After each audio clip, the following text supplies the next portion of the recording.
Hey there, congratulations on unlocking the behind-the-scenes video for Ratchet and Clank: A Crack in Time. My name is Brian Bernal, I'm the project manager, and we're going to take you around the office now and try to answer the question, who is the Agorian Warrior?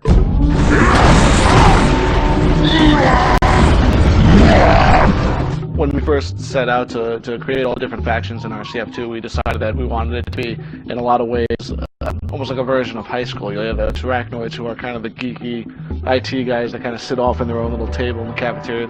Do we know any girls? Who needs girls when you have pizza and a VG9800 game system? And then you've got the cool guys, the Agorians, who are like the jocks who are always angry and bumping each other's chests and just, you know, downing energy bars. They've been around for 3,000 years, as other races have recorded them to be known, and they haven't evolved at all. All they do is fight. That's all they've ever done. I think the best description I heard of that was they have, you know, they're honorable, they have a sense of honor and a code, but they just keep rewriting it. You will pay for your incompetence with your lives. We realize that every time you wish death upon us, it is because you care.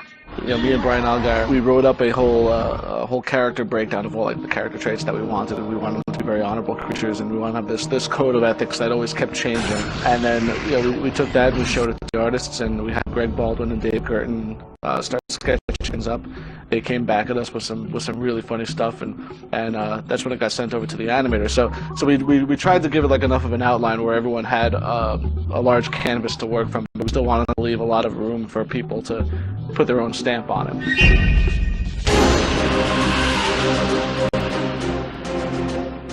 So at Insomniac, when we start designing an enemy, we start creating these rough sketches and diagrams. We'll typically use a program like Illustrator where we can kind of create our little maps, create diagrams of what the characters might look like. And so with the Agorians, we wanted to have different ranges of combat because we knew at that point the player would have a lot of weapons. They'd have like a sniper rifle style weapon, some mid-range weapons, and short range. So that's how we designed the enemies. Here we got in the front, we've got these more mid-range bombers. We've got the melee guys that are going to run up close into battle, and then of course we've got the guys that ride the beasts in the background. And these were, you know, obviously the generals. They were the leaders of the group that the players had to hunt down.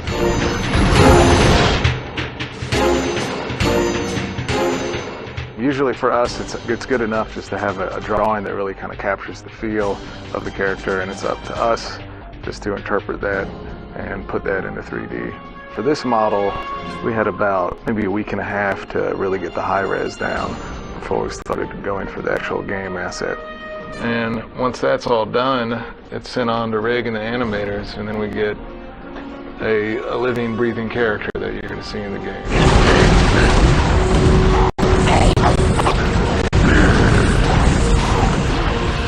My process is I go out, I shoot some reference, do some sketches based on observing, you know, around me, just kind of taking in what I see from, you know, other people and that kind of thing. Try to get an idea for the kind of character I want.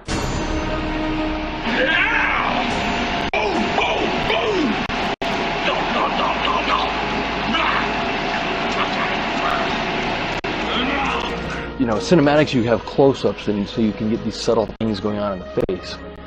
And so I can use my mirror to get that, but in the in-game stuff, I really want to get this sort of overacting, kind of loud, you know, kind of way.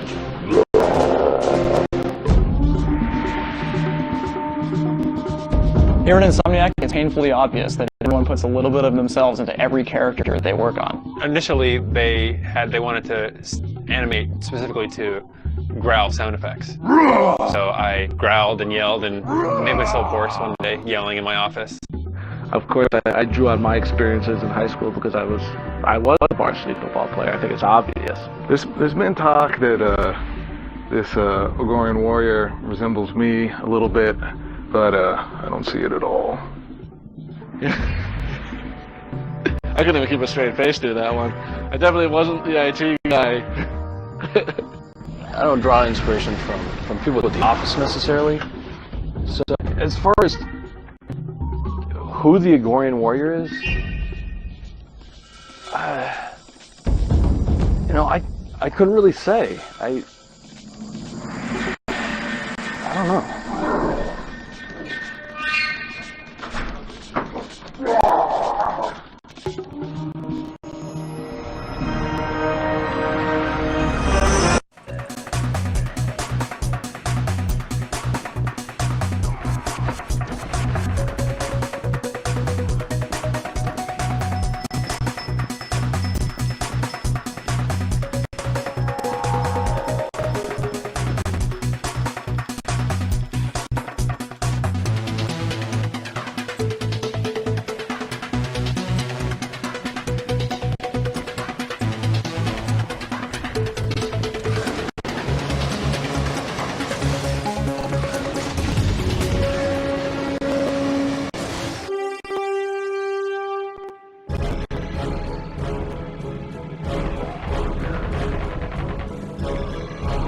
Ratchet. This is no time for games.